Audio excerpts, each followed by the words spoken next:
येत्या आठवड्यात ठाकरे बंधूंच्या युतीची घोषणा होणार। राज आणि उद्धव ठाकरे एकाच मंचावर येऊन युतीची घोषणा करणार। संजय राऊतांची माहिती। तर निवडणुकीच्या मुद्द्यावर आज राज ठाकरेंना भेटणार, राऊतांनी केलं स्पष्ट।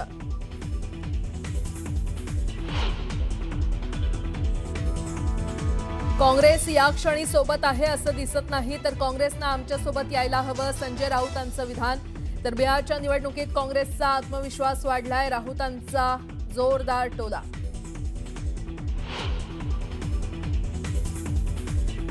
रहमान डकेत कोण हे मुंबईकरांना माहिती आहे, तसंच मुंबई कुणाला लुटायची आहे हे सुद्धा जनतेला माहिती आहे। अधिवेशनादरम्यान शिंदेंनी केलेल्या टीकेचा संजय राऊतांकडून थेट समाचार।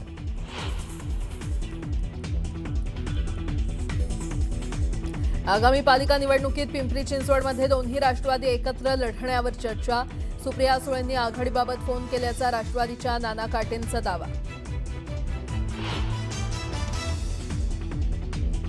मुंबईकर जागा हो, एका परिवाराच्या नादी लागू नको। जे हिंदुत्वाचे नाही झाले ते मराठी माणसाचे काय होणार। मुंबईत उद्धव ठाकरेंविरोधात बॅनरबाजी, बॅनर कुणी लावलं हे अस्पष्ट। वरळीत ठाकरेंच्या शिवसेनेचा आज मेळावा, करून दाखवलंय ते अभिमानानं सांगूया या शीर्षकाखाली मेळाव्याचं आयोजन। आदित्य ठाकरे काय आरोप करणार याकडे लक्ष। राजधानी दिल्लीत वाढलं प्रदूषणाचं संकट, AQI पोहोचला 400 पार। दिल्लीत 5वी पर्यंतच्या ऑनलाईन क्लासचा निर्णय, प्रदूषणामुळे अनेक विमान सेवांवरही परिणाम।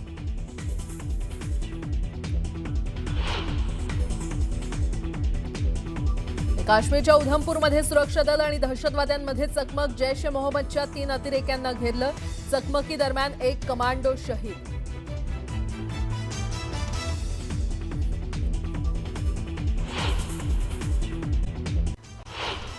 मतदानाचा दिनांक 15 जानेवारी 2026, मतमोजणीचा दिनांक 16 जानेवारी 2026।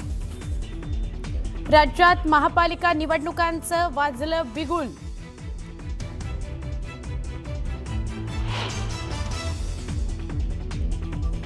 महायुतीच्या जागा वाटपासंदर्भात मुंबईत आज पहिली बैठक, भाजप आणि शिवसेनेचे नेते राहणार उपस्थित। मुंबईत भाजप 150 जागा लढण्याच्या तयारीत, शिवसेना ही 100 जागांवर दावा करताना दिसतेय।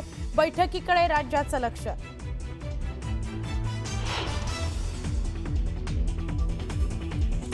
मुंबईकर जागा हो, एका परिवाराच्या नादी लागू नको।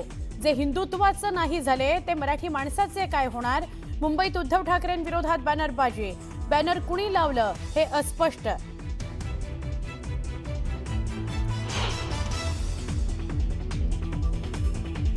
पुण्यामध्ये राष्ट्रवादी काँग्रेस आणि भारतीय जनता पार्टी समोरासमोर लढताना त्या ठिकाणी पाहायला मिळतील। पण असं असलं तरी ही मैत्रीपूर्ण लढत असेल, याच्यामध्ये कुठेही कटुता नसेल। पुणे महापालिका निवडणुकीत अजित पवारांच्या राष्ट्रवादी काँग्रेसची युती नाही, मुख्यमंत्री देवेंद्र फडणवीसांचं स्पष्टीकरण।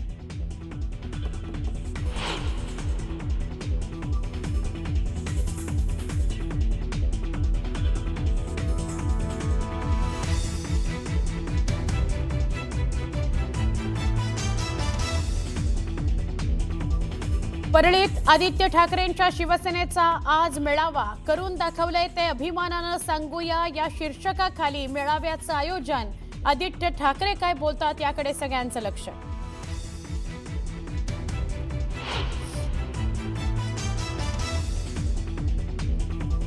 बिहारचे मुख्यमंत्री नितीश कुमार यांनी एका मुलीचा बुरखा खेचला। पाटण्यात आयुष डॉक्टरांना नियुक्तीपत्र वाटप करतानाचा व्हिडिओ व्हायरल।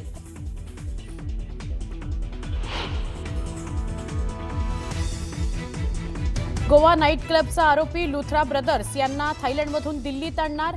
दिल्ली कोर्टात हजर केल्यानंतर ट्रान्झिट रिमांडवर गोव्याला नेणार।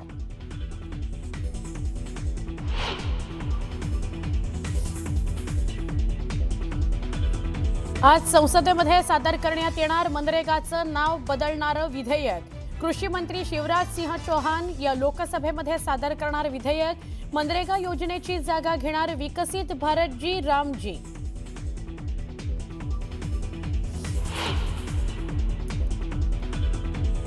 राजधानी दिल्लीत वाढलं प्रदूषण, AQI पोहोचला 400च्या पार. दिल्लीत 5वी पर्यंतच्या ऑनलाईन क्लासचा निर्णय. प्रदूषणामुळे अनेक विमानसेवांवरही परिणाम.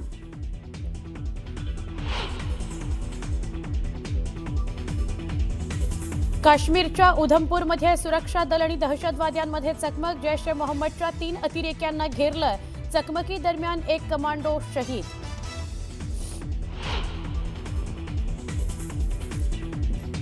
आणि फुटबॉलचा जादूगार मेस्सी करणार जामनगरमधील वनताराची सफर.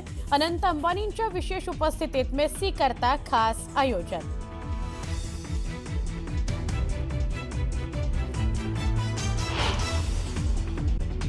छत्रपती संभाजीनगरच्या खुलताबाद तालुक्यातील खांडी पिंपळगाव इथे सार्वजनिक स्मशानभूमी नसल्यानं ग्रामस्थांनी संताप व्यक्त केलाय. गावातील एका तरुणाचा मृत्यू झाल्यानंतर अंत्यसंस्कारासाठी जागा नसल्यानं संतप्त नागरिकांनी थेट ग्रामपंचायत कार्यालयासमोरच सरण रचले आणि या घटनेमुळे गावात काही काळ तणावाचं वातावरण निर्माण झालं होतं.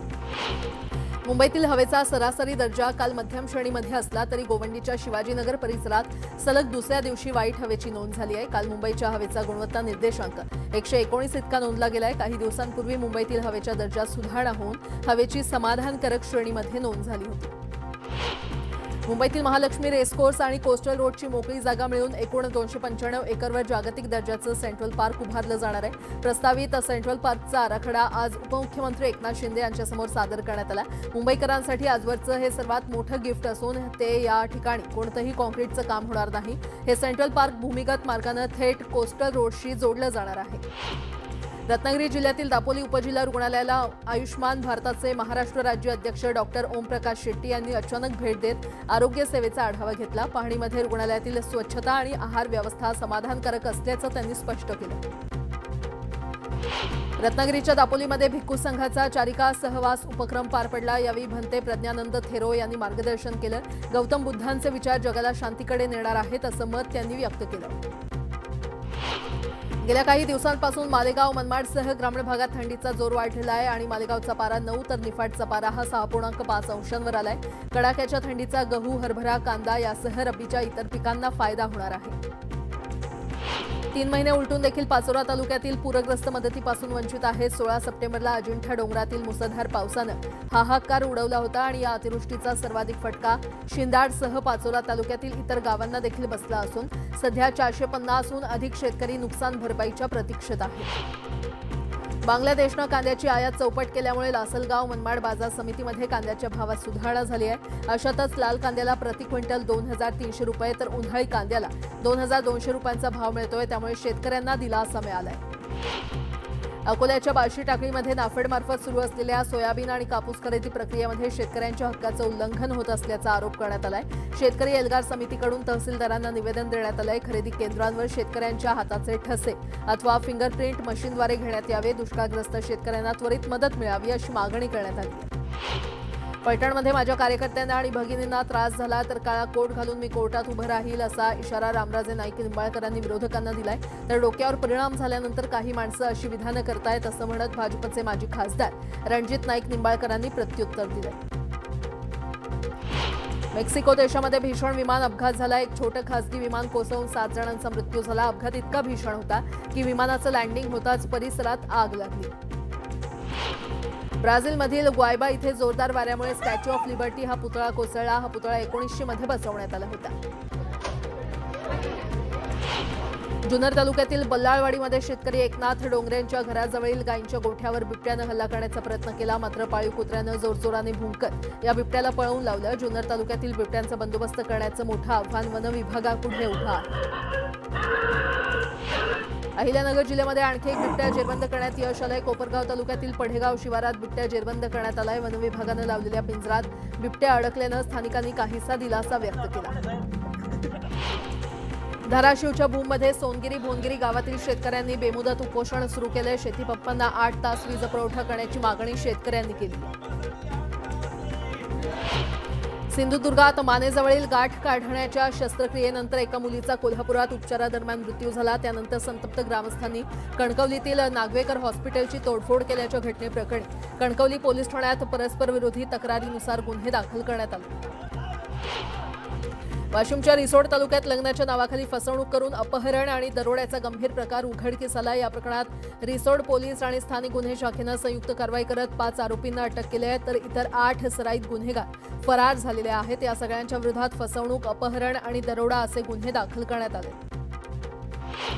काँग्रेसनं उल्हासनगर शहरासाठी आपला जाहीरनामा प्रसिद्ध केला. या जाहीरनाम्यामध्ये 500 फूट आणि त्यापेक्षा कमी असलेल्या घरांना करमाफी, शहरातील नागरिकांना सुरळीत पाणी पुरवठा आणि आरोग्याच्या सुविधा अशा अनेक सुविधांचा उल्लेख जाहीरनाम्यात करण्यात आलाय.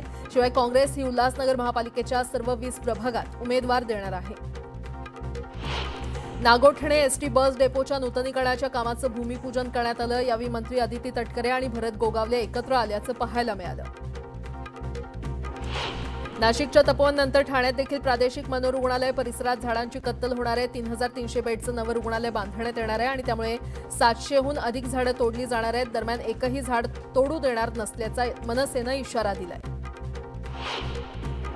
मीरा रोड पोलिसांनी झुंझुनू राजस्थान इथे एमडी ड्रग्ज कारखान्याचा पर्दाफाश केला. पोलिसांनी संशयावरून 6 आरोपींना अटक करून त्यांच्याकडून 1 कोटींचं ड्रग्ज जप्त केलंय. विरारमधील चाळ बिल्डर समय चौहान याच्या हत्या प्रकरणात कुख्यात गुंड सुभाष सिंह ठाकूरला अटक करण्यात आली आहे. उत्तर प्रदेशातील फतेगड मध्यवर्ती कारागृहातून त्याला ताब्यात घेण्यात आलंय. आज त्याला ठाण्याच्या मकोका कोर्टात हजर करण्यात येणार आहे. जळगावच्या यावलमध्ये एकात्मिक आदिवासी प्रकल्प कार्यालयामध्ये जळगाव जिल्ह्यातील वनपट्टेत वितरण करण्यात आलेल्या आदिवासी समाज बांधवांनी आंदोलन केलंय. वनहक्क कायदा 2006 आणि 2008 तसंच सुधारित 2012 नुसार अंशतः मंजूर करण्यात आलेल्या वनदाव्यात वनपट्टेधारकांना अल्प प्रमाणात वनपट्टे वितरण करण्यात आले. त्यांना पूर्णपणे वनपट्टे दिले जावे अशी आंदोलकांची मागणी आहे.